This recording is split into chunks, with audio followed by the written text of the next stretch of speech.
Madame, Monsieur, bonjour et bienvenue pour une nouvelle émission. Et aujourd'hui, nous allons traiter un roman d'un auteur qui a en fait qui a beaucoup travaillé sur la question de l'islam et d'autres questions. Armand Bernardi, vous êtes auteur et spécialiste ou spécialisé dans les démarches spirituelles. Euh, Votre roman actuel, donc le dernier roman, Shaitan, hein, donc on dit aussi en arabe Ash-Shaitan, hein, réunit en fait votre expérience des langues, histoires, rebondissements, des connaissances ésotériques, etc.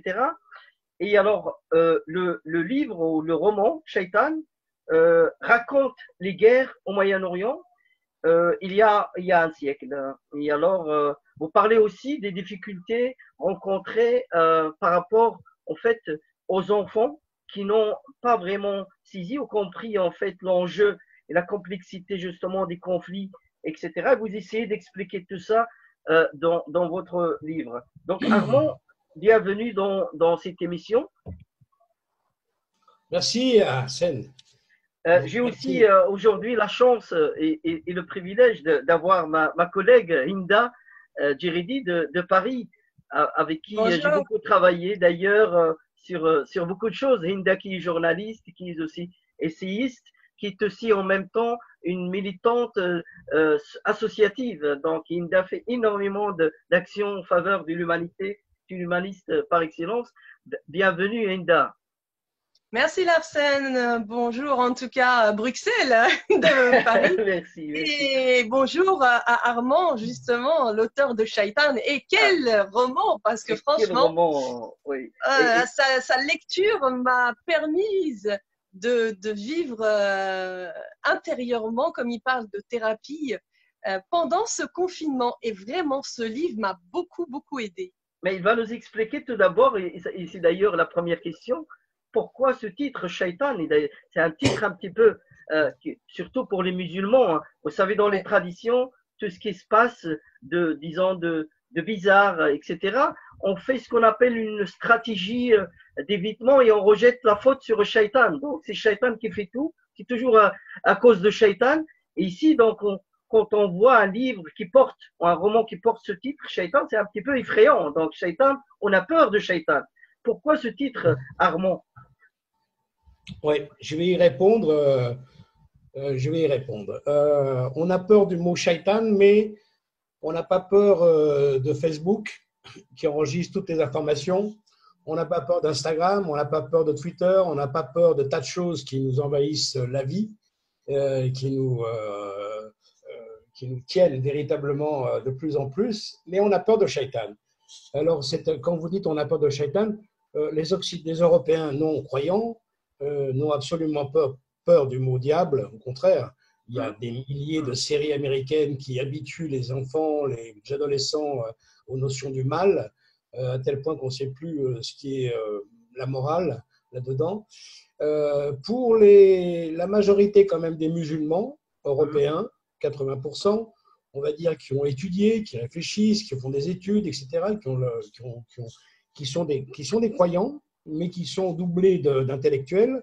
Ce mot ne leur fait pas peur. On voit bien à travers la communication qu'on a eue là depuis 2 mois que la notion du mal, elle est exactement celle que développe Hinda Djeridi dans ses articles et dans ses vidéos. Voilà, et il n'y a pas de peur.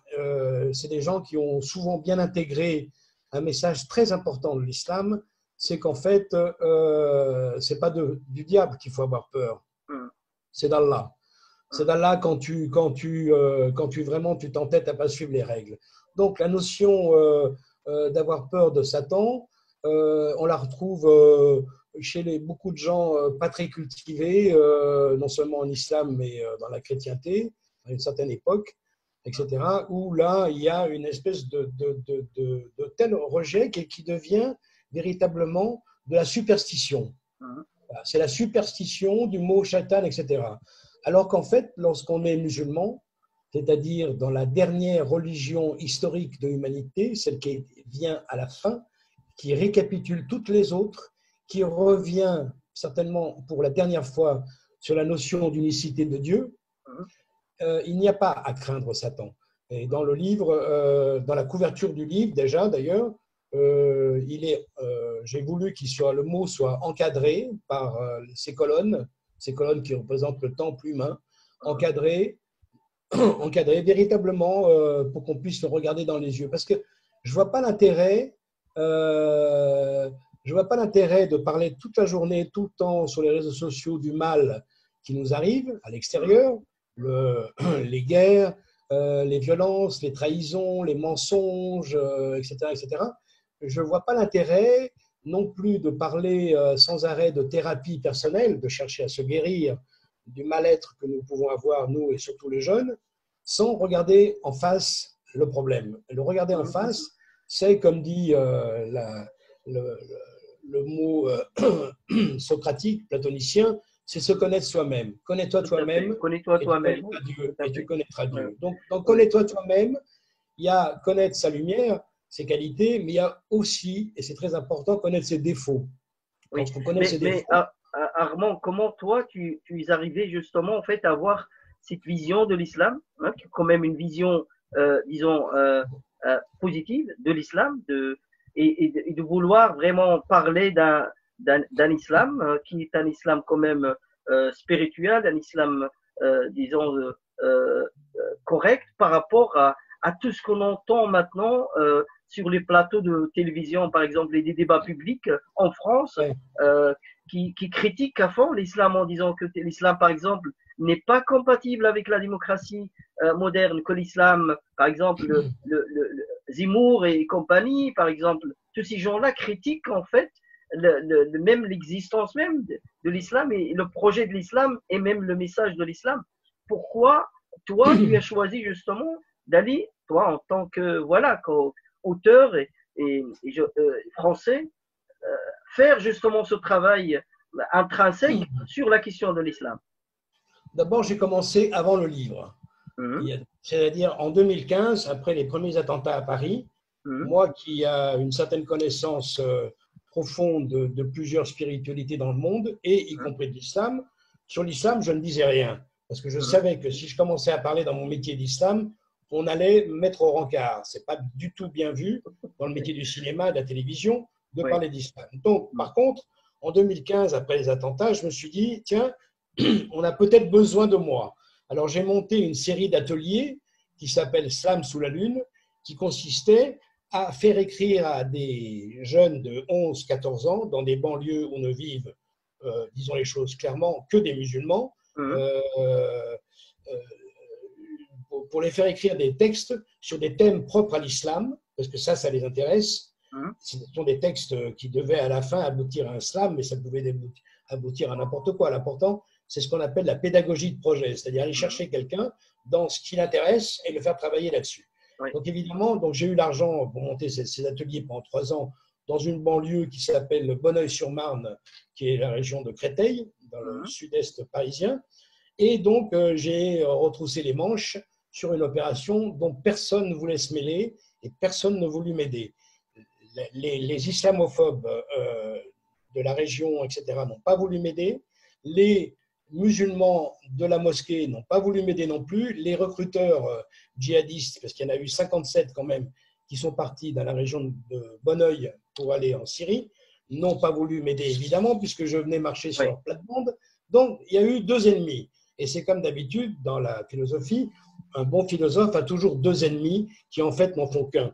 Et donc, ces ateliers ont très bien fonctionné. Il y a eu ce film qui a été diffusé 22 fois sur la chaîne Public Sénat. Et tout le monde peut voir, tout le monde a dit, y compris le journaliste présentateur, c'est pas rien, que c'est une opération qu'il fallait monter, qu'il faudrait monter partout en France. Il y avait même Tahar Benjeloun qui a dit la même chose. Bon. Donc, ça voulait dire quoi? Ça voulait dire mettre les mains dans le problème, véritablement, mettre les mains dans le problème et à travers ce problème-là, en faire une solution. Et donc, il y a eu 3 thèmes abordés. Vous allez voir, c'est 3 thèmes très durs, très forts. La première année, c'était le djihad. La deuxième année, c'est la notion de progrès scientifique, pour retrouver le fameux bida de musulman, c'est-à-dire qu'est-ce que c'est que l'innovation permise et celle qui n'est pas permise. Et le troisième, c'était la place du féminin en islam. Voilà. Excellent. Donc, Excellent. de façon tout à fait normale, tout à fait continue. Après, il y a eu l'opportunité de terminer ce roman que j'ai depuis 20 ans Hum. et de le sortir et de véritablement de le sortir dans des conditions où, justement, on n'a aucun média avec nous. Les grands éditeurs ne veulent pas toucher à un roman sur l'islam, même s'il est très bien écrit, même si je parle de roman, hein, je ne parle pas de texte, etc. Les éditeurs ne veulent pas en entendre parler, donc j'ai signé avec un petit éditeur et on est tous, enfin on n'est pas nombreux, mais dont Hilda, à faire un travail colossal, très intelligent, très malin et en même temps très généreux, de façon à ce que le public ait connaissance de ce livre qui vient de sortir. C'est triste, oui. Oui, mais c'est triste en fait, toutes ces initiatives qui mènent vers une bonne cohabitation, vers la paix, vers le vivre ensemble, se retrouvent parfois en fait rejetées par les pouvoirs subsidiants, par le politique et par les localités, et ne pas vouloir soutenir justement ce genre d'initiative. On va donner la parole à Inda, peut-être je vois qu'il a une question à te poser, Armand, et puis alors je reviens vers toi. En fait, c'est sûr que quand j'écoute Armand, Armand est quelqu'un de très modeste, mais de très humain aussi, qui a un grand cœur, c'est un passionné. Et c'est pour ça d'ailleurs que j'ai insisté pour qu'il soit notre invité aujourd'hui, hein, lors de cette émission, parce que c'est celui qui a osé, justement, dire les choses là où tout est caché, là où on attaque aujourd'hui l'islamophobie, comme le terrorisme sont, on va dire… C'est pas toujours facile à d'être courageux, hein. Exactement, et puis ils sont au devant de la scène où on ne voit que ça. Et aujourd'hui, lui, ce petit bonhomme qui arrive, voilà, et qui, avec son roman Shaitan, parce qu'il faut savoir que ce livre, il y a énormément de sourates dans ce livre. Il a utilisé énormément de sourates du Coran. Il a utilisé énormément de métaphores, mais aussi beaucoup de subtilité. Ce roman est très subtil. Pourquoi? Parce qu'il nous ramène face à nos propres parties obscures. Aujourd'hui, il est important de se regarder en face. Oui, et c'est vrai ce que tu disais tout à l'heure. Tu disais, oui, quand il nous arrive quelque chose, ah, c'est Shaitan. Non. Il y a bien écrit, lorsqu'un bien t'arrive, il vient de Dieu, lorsqu'un mal t'arrive, il vient de toi-même. Donc, il est important de comprendre que nous devons nous remettre en question. Et dans ce roman, Shaitan, eh bien, c'est tout un parcours initiatique qui nous fait passer par des étapes différentes, émotionnelles. Je te cache pas que toi-même, quand on a lu le livre, tu passes on va dire, du rire aux pleurs, à la colère, à la tristesse, à toutes ces émotions qui sont en nous. Donc, elles te font ressortir ces émotions-là. Et c'est pour ça qu'on parlait de livre-thérapie et on va y revenir justement sur ce livre-thérapie. Moi, je dis chapeau à Armand qui était attaqué de part et d'autre, à la fois par les islamophobes qui ne voulaient pas qu'on parle d'islam dans des quartiers justement parisiens, en Île-de-France. Et d'un autre côté, tu as aussi une certaine catégorie de musulmans qui disent qu'est-ce qu'il a celui-là, pour qui il se prend de parler de l'islam alors que voilà, il n'est pas en clair, hein, il n'est pas musulman. On ne sait pas s'il n'est pas musulman. Hein. On ne sait pas, il est là pour le dire. Hein. Mais voilà, mais c'est là où tu… Armand, on ne sait pas. Hein. On sait pas. Mais tu vois, c'est là où on se dit le jugement de l'homme. Donc, on va laisser Armand. Moi, je bois vos paroles. C'est pour ça que je vous laisse parler depuis tout à l'heure. Oui, moi, j'ai lu en fait certains témoignages qui parlent de ton livre, de ton roman, comme un livre thérapie. Est-ce que tu peux nous en dire plus? Ouais.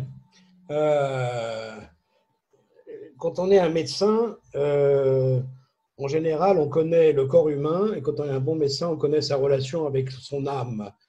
Et c'est pas étonnant que la personne qui défend, qui est corrigée en plus de la dernière mouture du livre, sont deux personnes qui sont toutes les deux des thérapeutes, Inda et une autre personne à Lyon, qui est carrément une femme médecin même. Dans la thérapie, il faut connaître le sujet, il faut connaître c'est comme un mécanicien. S'il veut réparer une voiture, il a intérêt à avoir le plan de la voiture. S'il n'a pas le plan de la voiture, il va faire des conneries, il va certainement se tromper, il faut avoir le plan. Oui. Il y a un plan sur l'être humain. Ce plan-là, ce sont les sciences sacrées que l'on étudie dans toutes les civilisations. Alors pour rester dans notre partie du monde, on va parler des trois religions. On l'étudie dans le monde juif, on l'a étudié dans le monde chrétien, on l'a évidemment beaucoup étudié en islam, sinon il n'y aurait pas eu les deux grands siècles de développement de la civilisation musulmane. Quand vous voyez ces milliers de dessins géométriques sur les constructions de l'islam durant ces 2 premiers siècles, qu'est-ce que ça veut dire? Ça veut dire que derrière, il y a toute une connaissance ésotérique, métaphysique, qui a permis, évidemment, d'insuffler la vraie science, la science moderne, puisqu'il y avait beaucoup de scientifiques à cette époque-là, et que nos scientifiques anglais, français, italiens, de la Renaissance italienne, ont été se ressourcer à eux, à s'arracher les livres des scientifiques arabes et persans. Donc, ce plan-là, il faut l'avoir. Alors, c'est vrai que j'ai été discret jusqu'à maintenant dans ma vie, et maintenant je sors. Je sors parce que j'ai 64 ans et que je peux, et puis le moment est venu d'affirmer ce plan-là. Ce plan-là, soit on fait des livres très sérieux, très métaphysiques, que personne ne lit. Moi, j'ai choisi, parce que je suis aussi scénariste et que j'ai l'habitude de raconter des histoires dans des séries, notamment une série américaine en ce moment-là. Bon. Donc, j'ai l'habitude des histoires à rebondissement, de tenir en haleine le public, etc. Mais de faire un livre qui soit un livre d'aventure, lisible par le plus grand nombre, et qui a en même temps une couche, une épaisseur, une intériorité, quelque chose qui soit construit d'une manière extrêmement métaphysique, extrêmement ésotérique, disons. Et cet ésotérisme-là, c'est lui qui tient le roman, c'est lui qui fait que le roman est bon. Il est bon pas mon talent, il est bon parce que la main qui l'a faite avait un plan, et il va fonctionner. Il fonctionne déjà très fortement sur le public. C'est un roman qui va avoir, c'est pas prétentieux de dire ça, hein, c'est un roman qui va avoir une vie, très belle vie, malgré les petits moyens de diffusion actuels. C'est un roman qui va compter véritablement, parce qu'il y a une espèce de magie qui passe entre lui et le public. Pourquoi il passe cette magie?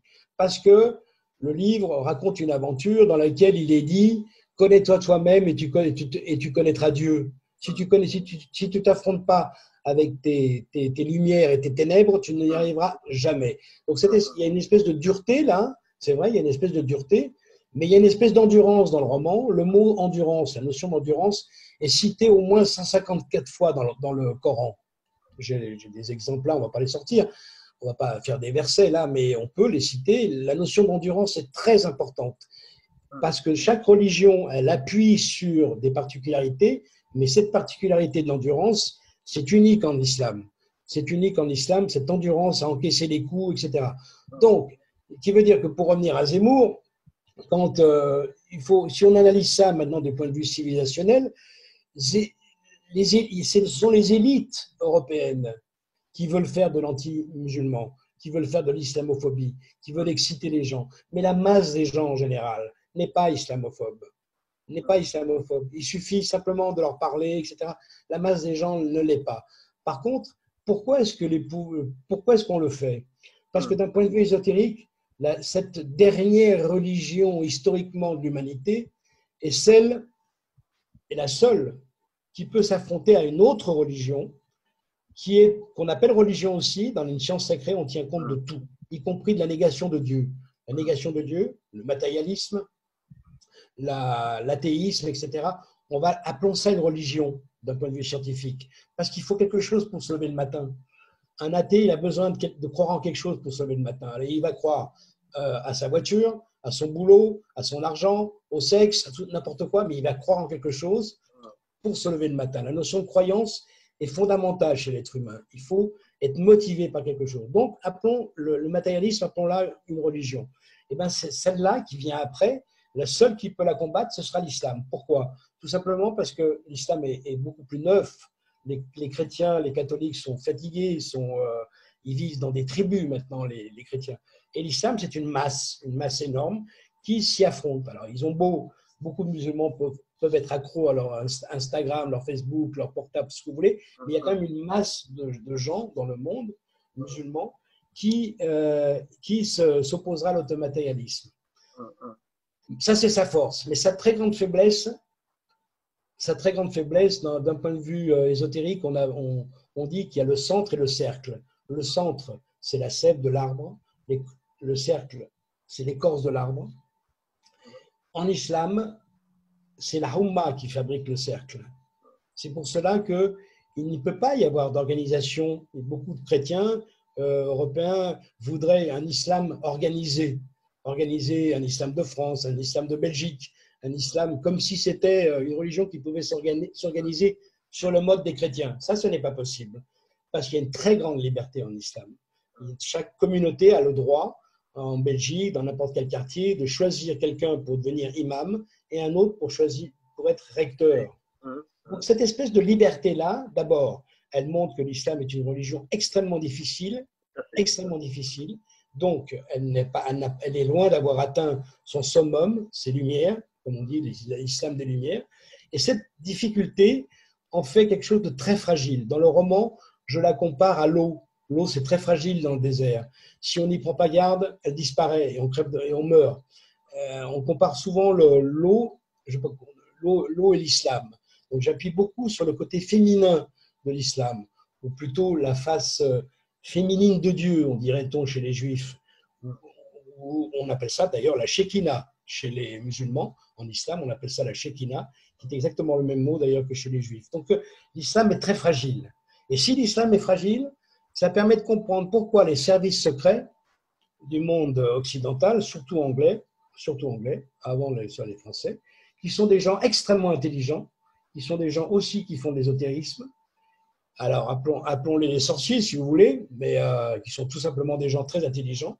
Eux, ils comprennent où se trouvent les fragilités de l'islam. Vous avez un très bel exemple dans la personnalité de Laurence d'Arabie. Laurence d'Arabie, qui était un militaire anglais, un agent spécial, et qui a qui a eu le génie de faire la guerre à des milliers d'Arabes sans un seul soldat britannique. C'est quand même fort, non? Il les a pris, il leur a raconté. Il raconte comment il a fait. Il le raconte surtout dans des notes qui viennent après les 7 piliers de la sagesse, des notes militaires. Il raconte comment c'est l'esprit musulman, comment on rentre dedans, comment on va chercher à séduire les chefs, et comment, quand on a séduit les chefs, comment ça descend vers la population et comment on peut les faire remonter jusqu'en Palestine, puisque c'est ce qu'il a fait. Il a fait monter l'armée des Bédouins jusqu'en Palestine, où là, il a retrouvé les Français. Nous avons ce qu'on appelle les accords Picot-Saïk, qui ont séparé la région du Moyen-Orient en 2 parties. Et cette ligne-là, comme quoi il y a un ésotérisme géostratégique, cette ligne-là, elle est toujours présente. Ce n'est plus les Français d'un côté et les Anglais de l'autre. Maintenant, c'est les Russes d'un côté et les Américains de l'autre. Mais la ligne elle-même, elle est toujours présente. Voilà. Donc, ce que je raconte, moi, c'est l'origine de tout ça, à travers une histoire, grand public, dans lequel Shaitan est une puissance maléfique, qui dans ce livre-là, est incarné par un personnage qui est un marchand génial, un marchand oriental, un marchand qui veut mettre la main sur le pétrole d'Arabie et qui petit à petit vend son âme. Et petit à petit aussi, il nous informe de ce que sont les enfers, les fameux 7 enfers que nous avons en islam. Il nous informe et à travers ces 7 enfers, on rejoint quelque chose qui ressemble beaucoup à la Divine Comédie de Dante. La Divine Comédie de Dante est un univers que les gens connaissent bien. Ben là, on va découvrir les 7 enfers de l'islam, un peu sur le même mode. D'ailleurs, Dante a été énormément influencé par l'islam. Ça, on le sait peu. Je le raconte beaucoup mieux dans le 2e roman, parce qu'il se passe en 1600, au début du XVIe siècle. Et donc, en Italie, Dante a été énormément influencé par les musulmans. Il y a des écrits qui existent là-dessus, ils sont assez discrets parce qu'on n'aime pas le dire. Tout comme on n'aime pas dire à des enfants que le mot algèbre vient de l'arabe, le mot algorithme vient de l'arabe, etc., etc. L'énorme apport de la civilisation musulmane en Europe, ça, on le dit pas. Et quand vous dites ça des pieds musulmans, ils sont tous contents, ils sont très heureux. Oui, oui. Justement, Armand, tu parles tu es un connaisseur, tu sais, tu maîtrises en fait l'islam, le contenu vraiment de l'islam comme religion de paix, comme religion de vivre ensemble, etc. Mais à ton avis, toi en tant qu'auteur, écrivain, qui a cette chance de comprendre l'islam, de connaître les vraies valeurs de l'islam, etc. Qu'est-ce qu'est-ce qui fait que le message de l'islam en lui-même n'a pas su encore, en fait, avoir cette possibilité de convaincre, justement, et de, disons, et de faire en sorte que les non-musulmans puissent, en fait, s'intéresser, justement, à construire une réelle relation d'échange et de rapprochement entre toute personne ou d'autres cultures ou d'autres religions ensemble. Parce que on vit aujourd'hui, en fait, et tout le monde peut le constater, ce problème justement on se dégage, on est plus séparés que rapprochés. Et ça, c'est un constat, donc tout le monde le sait. Hein. Et qu'est-ce qui fait qu'on n'y arrive pas, en fait, nous, musulmans, les communautés musulmanes, à créer justement le climat favorable du rapprochement avec l'autre? D'abord, dans la métaphysique, on peut, si on ne connaît pas les auteurs arabes, on peut lire des occidentaux. Il y a René Guénon, il y a Louis Massignon, etc. Dans la métaphysique, le mal se divise en trois. Il vous accède, il vous touche, soit parce que vous êtes ignorant, soit parce que vous êtes fanatique, soit parce que vous êtes ambitieux. Vous pouvez prendre n'importe quelle autre raison, de toute façon, vous la ramenez à l'un ou à l'autre de ces trois points. Donc, quand il y a un problème, plutôt que de compter sur les autres, comptons sur soi-même. Si je suis musulman, et cherche à trouver une solution à ce que vous dites, à ce que tu dis, à l'intérieur de moi, et à l'intérieur de ma famille, et à l'intérieur de ma communauté. Donc, j'ai dit d'abord l'ignorance. C'est dit combien de fois dans le Coran et dans l'islam qu'il faut étudier.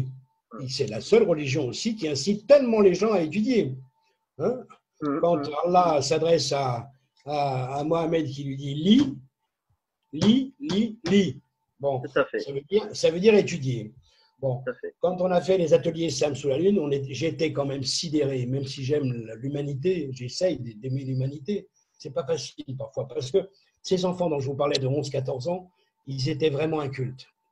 Ils lisent pas. Les parents ne font pas lire, etc. C'est vraiment un problème. Donc, faut être ignorant. Faut pas être ignorant. Il faut faire ce travail-là. Ensuite, il faut pas être un fanatique. Il faut trouver toutes les raisons pour y arriver d'une autre façon. Ça, je dis ça si je suis parent, père de famille ou maman, si je suis instituteur, etc. etc. Hein, je parle. Deuxièmement, donc le fanatisme. Qu'importe le Coran et l'islam, s'il y a d'une autre façon d'arriver au même résultat. Je vous prends un exemple. Sur les ateliers sous la Lune, première année, on avait le thème du djihad. Le djihad, tous les enfants croyaient que c'était sortir dans la rue avec la Kalachnikov et d'abattre ces connards de Français qui sont jusqu'à l'os. Parmi les enfants, sur les 10 enfants, il n'y en avait qu'un qui connaissait la notion de djihad intérieur. Ce type, c'est un Africain d'origine. Vous voyez dans le film, ce type, il a failli partir en cacahuète parce qu'il était proche d'un des types qui avait fait les attentats du Stade de France. Il fréquentait la même mosquée que lui, il était fasciné par lui, et heureusement, il s'en est éloigné et on l'a retrouvé dans cet atelier-là. Donc lui, il avait la connaissance de ce que c'est que le djihad. Bon.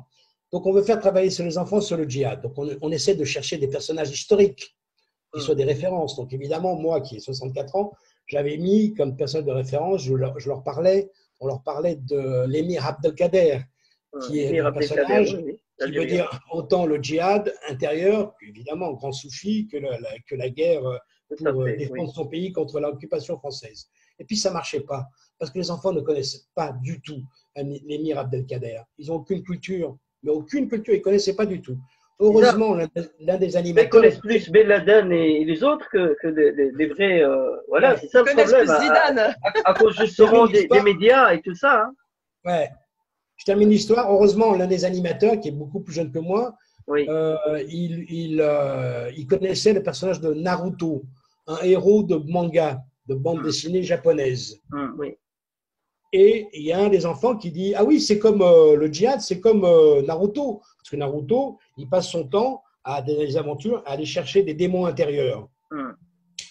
Bingo, ça marchait. L'animateur connaissait Naruto, les enfants connaissaient tous Naruto. Eh bien, on a abordé le djihad grâce au personnage de Naruto, un Excellent. personnage de bande dessinée Excellent, oui, tout à fait. japonais. Et alors, on a réussi notre coup. On a Bien réussi notre sûr, coup à la fin. bien Au bout d'un sûr. an, ils savaient tous ce que c'était que le djihad. Et personne ne viendra leur dire le djihad, c'est de prendre une mitraillette ou un couteau pour égorger ton voisin. C'est tout. Voilà. Donc, C'est ça, faire de la pédagogie, justement. c'est de la pédagogie de projet. De crier, de trouver des supports, de trouver des alternatives, des choses Voilà. qui vont faciliter justement l'apprentissage. Mais ça pourra peut-être marcher avec les enfants, mais qu'est-ce qu'on peut faire avec les grands, avec les adultes parfois? C'est là où il y a le grand problème. Et les enfants qui attendent justement les apprentissages et les enseignements des adultes. Hein. Donc, commençons par les enfants. Donc, chassons l'ignorance, chassons le fanatisme et troisièmement, chassons l'ambition. Attention à tous ces musulmans qui, en fait, deviennent des islamos, des spécialistes de l'islam, des imams, de ce que vous voulez, etc., qui, en fait, cherchent un pouvoir personnel, une ambition personnelle, qu'elle soit politique, etc. Voilà. Donc, ça, c'est quelque chose que nous pouvons faire, j'allais dire, et je le dis en tant que musulman, proche de nous. C'est-à-dire que autour de nous, pas d'ignorance. Surveillons le fanatisme et surveillons l'ambition. Oui. Une fois que ça s'est mis en place, comme il faut 2 générations pour changer une mentalité, il faut 2 générations, c'est pas beaucoup, mais c'est beaucoup en même temps. En face, les islamophobes, etc., vont s'effondrer tout seuls. Mais au passage, l'islam aura changé parce que l'islam va commencer. Déjà, vous avez des gens, je ne sais pas si vous vous êtes nés, mais Inda est né en France. Moi, je suis né en Tunisie. Hein. Inda est né en France. Je suis né au Maroc. Hein. Ah ouais. Et il y a plein de jeunes qui ont une foi extraordinaire, une foi incroyable, et qui en même temps ne parlent pas l'arabe, comme Inda, etc., qui commencent à trouver les bons mots. Donc on va arriver d'un jour, on va arriver facilement à un Coran, un vrai Coran, pas celui qui était traduit par Chouraki et d'autres, un vrai Coran qui soit en langue européenne, en français, etc., etc. Bien sûr qu'il va perdre quelque chose, bien sûr. Mais pourquoi il va perdre quelque chose? Il va perdre quelque chose parce qu'un texte sacré, il est découpé, il est en 4 étages et les 3 étages sont traduisibles. Le dernier n'est pas traduisible parce que tout simplement, c'est à voir avec la science des lettres, les fameuses sciences des lettres que nous avons en islam, que nous avons aussi dans la Bible, dans l'Ancien Testament avec les lettres juives, les hébraïques, et que nous avons aussi dans le Nouveau Testament avec les lettres latines. Voilà. Donc quand vous traduisez, vous perdez automatiquement quelque chose. Mais vous perdez quelque chose qui est important. Effectivement, il doit être connu par ceux qui sont véritablement aux commandes. Mais c'est déjà pas mal si le peuple pouvait en avoir une traduction correcte, où on arrête de dire que dans le Coran, c'est marqué que quand ta femme te trompe, tu lui mets une tarte, tu la frappes, etc. On voit bien dans le film là, que les enfants ont compris que ça ne veut pas dire tu la mets une claque, tu te mets de côté. Le prophète lui-même donne l'exemple, puisque si on lui dit que sa femme le trompe, il se met de côté, il attend, au bout de 3 jours, il se rend compte que c'est des mauvaises rumeurs, et puis il revient vers elle. Il donne l'exemple, donc c'est clair, c'est clair. Donc voilà, il faut que l'islam sorte des mains des patriarches, mais est-ce qu'il va sortir facilement? Non, parce qu'il y a beaucoup de dangers. Il y a beaucoup de dangers parce que la liberté permet tout ça. Il y a beaucoup de dangers actuellement. Vous avez les imams de salon, d'Internet, les spécialistes de Facebook, spécialistes de YouTube. Ou spécialistes les imams Google, on les appelle les imams Google. Les imams Google, voilà, qui gagnent parfois même de l'argent avec ça. Mais les imams qui sont des imams féminins, ok, très bien, mais on s'en fout. Féminin, pas féminin, c'est autre chose. Mais l'important, c'est le contact véritablement avec le public, des gens qui aient une parole apaisante, des gens qui, justement, passent l'ignorance, le fanatisme, l'ambition. Et vous voyez qu'en face, voilà. Inda, tu voulais dire quelque chose? Oui, justement, c'est exactement ça. Le message, comme tu posais la question de comment faire pour que, justement, on sorte de ces clichés de l'islam qui est brutal, agressive, tout ce qu'on voit, en fait, on associe l'islam au terrorisme, au djihad. Et c'est vrai qu'on peut rebondir sur ce qu'a dit Armand, le djihad, c'est le djihad de nefs, donc c'est le djihad face à nos propres parties obscures.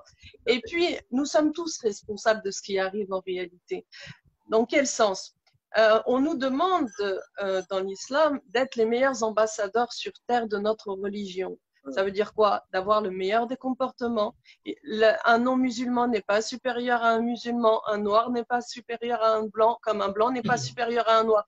En fait, tout ça, ce sont des règles spirituelles, d'équité, mais surtout de justice et puis d'humanisme, de compassion, d'empathie et de respect de l'autre. Mais avant tout, je dois apprendre à me respecter moi-même. Et, comme il a dit, ikra. Ikra, ça ne veut pas dire justement que la lecture, c'est d'acquérir la connaissance et une fois qu'on a cette connaissance, mais pas n'importe la recherche, exactement, oui. Mais quand on a cette connaissance-là, il faut la transmettre. Parce que quand tu as cette grâce divine, parce que c'est une grâce divine qui te permet de comprendre la subtilité, parce qu'en réalité, toutes les religions, ce sont des religions métaphysiques et subtiles. Ce ne sont pas des religions qu'on apprend juste dans la notion littérale. C'est une notion métaphysique aller au-delà du visible. Ça veut dire qu'au 90%, c'est de l'invisible et 10%, c'est du visible. Donc, il faut aller au-delà des mots, au-delà de cette compréhension. Et c'est là où tu te dis que nous sommes responsables. Pourquoi? Parce que quand Dieu dit le meilleur d'entre vous est celui qui est le plus pardonneur, et que d'un côté, tu as des musulmans qui se disent bah non, jamais je pardonnerai à mon frère parce qu'il m'a fait du mal, jamais je pardonnerai à… Ou alors tu as des parents, malheureusement, qui vont renier leur enfant parce que tu as, par exemple, la fille, tu as la fille ou le garçon qui a épousé un noir musulman, oh mon Dieu, ils vont renier. Pourquoi? Et c'est là que tu ne comprends pas ce qui arrive. Et en fait, nous devons nous rééduquer. Nous devons rééduquer notre âme. Et c'est pour ça que Armand a été critiqué par beaucoup de gens. Pourquoi tu as utilisé Shaitan? Non, ton livre, je le lirai pas de toute façon parce que moi, je prône pas le Shaitan. Et c'est là le problème. C'est que l'humain est tellement programmé, conditionné, qu'il reste basé sur ses propres peurs. Il est conditionné, il reste sur ses peurs. Et ses peurs sont justement intolérantes. Ils deviennent intolérants. Et c'est là où tu dis que, en réalité, Dieu nous apprend la rahma, la miséricorde, la tolérance, le non-jugement. Et tant qu'on n'arrivera pas à ça, tant qu'on n'arrivera pas à transmettre… Moi, il y a des fois, il y a des gens qui se disent religieux, mais qui… Moi, je fuis. Je fuis. Pourquoi? Parce que c'est un discours qui ne me correspond pas. Parce que on te vend Dieu punit, Dieu tu iras en enfer, tu boiras du pu, tu seras pris par les je sais pas quoi, les paupières. Et c'est là où tu te dis non, la rahma, la miséricorde de Dieu est supérieure à sa colère. Certes, Dieu est dur en colère, mais sa rahma, elle est encore plus importante. Et donc c'est là, c'est un problème d'âme, d'éducation, comme dirait Armand. Il faut revenir à la source. Et pour ça, il faut des exemples. C'est comme… moi, j'aime beaucoup. Tout à l'heure, tu as posé la question. Shaitan, le titre Shaitan fait peur à beaucoup de musulmans. Et moi, j'ai cet exemple que d'ailleurs, j'ai cité dans une de mes chroniques du Ramadan, de Rabia al-Adawiya, qui était une grande mystique. Une grande mystique, une grande soufie, une grande poétesse. Et en fait, quand on lui a posé la question, est-ce que tu as peur de Shaitan? Elle a répondu, j'ai pas le temps d'avoir peur de Shaitan parce que mon temps, il est fait que pour aimer mon bien-aimé, adorer mon bien-aimé, mon créateur. Donc, tu vois ce que je veux dire? Et c'est là que, en réalité, le vrai spirituel doit aimer Dieu. Moi, je suis amoureuse du divin. Pourquoi? Parce que je ressens son amour et c'est lui qui me donne la… Il y a un problème de connexion avec Linda. Il y a un problème de connexion avec toi, Linda. Comme tout faire… Oui, tu m'entends? Oui, maintenant oui. Mais maintenant voilà. Oui. C'est le divin qui nous donne la force d'être ici et de pouvoir transmettre ces messages. Voilà, il faut humblement, parce qu'on ne détient pas la vérité, nul ne détient la vérité, mais il y a une chose que je peux dire, si ce que je dis fait du mal aux autres, je préfère me taire. Mais si ce que je dis puisse toucher l'âme et le cœur des gens, alors je préfère le chanter. Excellent. Bravo, Inda. Alors, une question à Armand quel est ton message en fait, le message que tu aimerais passer vraiment par ce livre, par ce roman, le cœur même de ce livre-là. C'est quoi exactement? Bah écoute, comme j'ai 64 ans, j'ai plus rien à perdre. Et comme je sais que ce livre va marcher, j'ai fait un pari extraordinaire qui va être gagné un jour, de toute façon. C'est de dire aux gens, les musulmans d'abord, mais après les autres aussi, n'ayez peur de rien, n'ayez pas peur. Tu connais l'histoire de Nasreddin. Nasreddin, ce fameux sage de l'islam, de l'Orient. Un jour, il est sur son âne et se promène, et puis il est en Irak, et puis il rencontre la peste. Il lui dit, où tu vas? La peste, tu dis, je vais en Irak, à Bagdad. Et qu'est-ce que tu vas faire à Bagdad? Je vais en tuer 1000. Ah bon? Voilà. Donc après, un peu plus tard, il retrouve la peste, il dit, tu m'as menti. Tu n'as pas tué 1000 personnes, tu en as tué 10 000. Et la peste, tu dis, ah non, j'en ai tué 1000. Les autres, ils sont morts de peur. C'est-à-dire que la peur, ça donne des maladies psychiques, physiques et dans notre société. C'est d'accord avec toi. La première chose, c'est que nous n'ayons pas peur, de transmettre aux gens, n'ayez pas peur. Ce fameux shaitan là, que vous avez peur, etc., regardez-le en face. Dieu, il l'a fabriqué avec 2 des 4 éléments, le feu et l'air. Ensuite, Dieu fabrique l'homme avec de la glaise. La glaise, c'est quoi? C'est de l'eau et de la terre. Donc, nous, êtres humains, nous avons 2 éléments de plus que Shaitan. 2 éléments de plus. C'est un peu plus compliqué parce qu'il y a eu la chute du paradis et que nous avons un peu aussi de lui, etc., depuis la chute. Mais nous sommes plus importants que Shaitan. Donc, n'en ayons pas peur. Et pour ne pas avoir peur de quelqu'un, il faut le connaître. Il faut le connaître très, très bien. Et moi, dans mon bouquin, je fais simplement, à travers cette aventure, etc., je donne une espèce de plan de route. En fait, c'est une histoire très drôle, très amusante, pleine d'aventures, mais derrière, c'est très sérieux. C'est très, très sérieux. Et c'est même très dramatique. C'est même dramatique. Et ça commence donc par l'ignorance. Je vous lis juste 3 lignes. 3 lignes pour vous donner l'exemple sur la paresse, pour démarrer quelque chose, la paresse. On est sur la route, en plein désert, et il y a plusieurs enfers. Le premier, c'est l'enfer de Jahannam en arabe. Chez les Hébreux, c'est l'enfer d'une séphire dans l'arbre de la Kabbale qui s'appelle Yesod. Voilà, et nous sommes là dans une espèce d'énergie lunaire, la paresse lunaire. Voilà. Dans l'enfer de Jahannam, il n'existe qu'une seule piste menant à la Mecque. Les pèlerins qui l'empruntent ne connaissent que la fausse lumière de cette lune, toujours égale et propice à l'indolence. Ceux qui circulent dans Jahannam ont beau s'afficher croyants, musulmans et rigoureusement monothéistes, ils demeurent trop paresseux pour chercher au-delà des mots. Ils se contentent d'interprétations simples. Pire, ils s'en satisfont avec fierté. Cette piste rejoint soudainement la grande route des croyants en provenance de Bassora, comme si en un clin d'œil, parce qu'on se retrouve noyé parmi les milliers de pèlerins, il va de soi qu'on est un très bon musulman. Voilà. Ça, c'est la paresse. C'est la paresse qui est de toute façon toujours liée à la notion lunaire. Et donc le message, c'est l'aventure du monde. C'est pas d'aller faire la guerre, c'est d'aller à l'intérieur de soi. C'est ça la grande aventure. Vous verrez. Et vous verrez quand vous commencez cette aventure-là, c'est génial parce que ça dure plus longtemps, il y a beaucoup plus d'aventures. C'est ça le message que je veux faire passer. C'est le courage, parce qu'automatiquement, devant vous, les Zemmour et compagnie, ils vont se dissoudre. Se dissoudre. Rien que dans une réunion, c'est des commerçants, c'est des vendeurs de la peur, justement. Alors Armand, une dernière question, parce qu'on arrive vraiment à la fin de l'émission. Pour acquérir ce livre, pour l'acheter, comment faire, où on peut exactement le retrouver? Grâce à Dieu, il se vend comme n'importe quel livre. Il est partout, à la FNAC, sur Amazon.